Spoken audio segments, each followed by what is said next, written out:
அதன் புரொடக்ஷன் நிறுவனமான கேவிஎன் நிறுவனம் உயர்நீதிமன்றத்தை அணுகி ஏற்கனவே படத்தை பார்த்து சர்டிஃபிகேட் யூஏ சர்டிஃபிகேட் கொடுப்பதற்கான பரிந்துரை அளித்த பிறகும் சர்டிஃபிகேட் கொடுக்கப்படவில்லை. ஆனால் எனவே சர்டிஃபிகேட் கொடுக்க உத்தரவிடுமாறு ரிட் ஆஃப் மேண்டமஸ்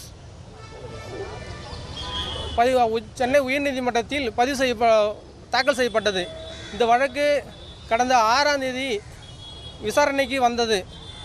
அதன் பின்பு 7ஆம் தேதி ஒத்திவைக்கப்பட்டது.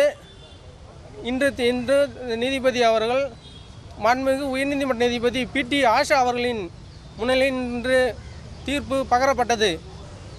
உடனடியாக சர்டிஃபிகேட் கொடுக்கணும் அப்படின்னு சொல்லியிருக்கிறாங்க.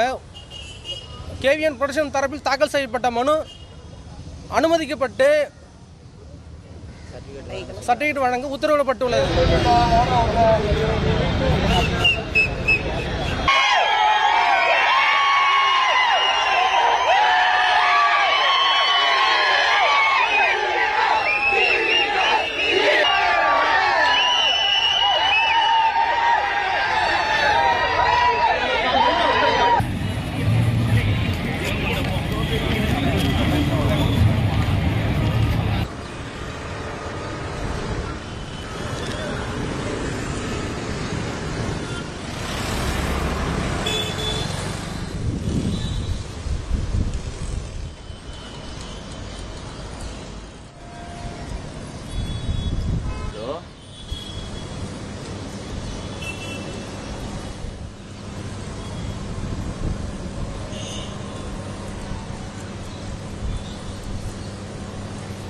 அதன் புரொடக்ஷன் நிறுவனமான கேவிஎன் நிறுவனம் உயர்நீதிமன்றத்தை அணுகி ஏற்கனவே படத்தை பார்த்து சர்டிஃபிகேட் யூஏ சர்டிஃபிகேட் கொடுப்பதற்கான பரிந்துரை அளித்த பிறகும் சர்டிஃபிகேட் கொடுக்கப்படவில்லை. ஆனால் எனவே சர்டிஃபிகேட் கொடுக்க உத்தரவிடுமாறு ரிட் ஆஃப் மேண்டமஸ்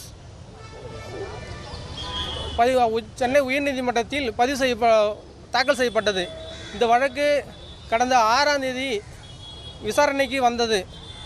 அதன் பின்பு 7ஆம் தேதி ஒத்திவைக்கப்பட்டது. இன்று நீதிபதி அவர்கள் மாண்புமிகு உயர்நீதிமன்ற நீதிபதி PT ஆஷா அவர்களின் முன்னிலையில் இன்று தீர்ப்பு பகரப்பட்டது. உடனடியாக சர்டிஃபிகேட் கொடுக்கணும் அப்படின்னு சொல்லியிருக்கிறாங்க. கேவிஎன் புரொடக்ஷன் தரப்பில் தாக்கல் செய்யப்பட்ட மனு அனுமதிக்கப்பட்டு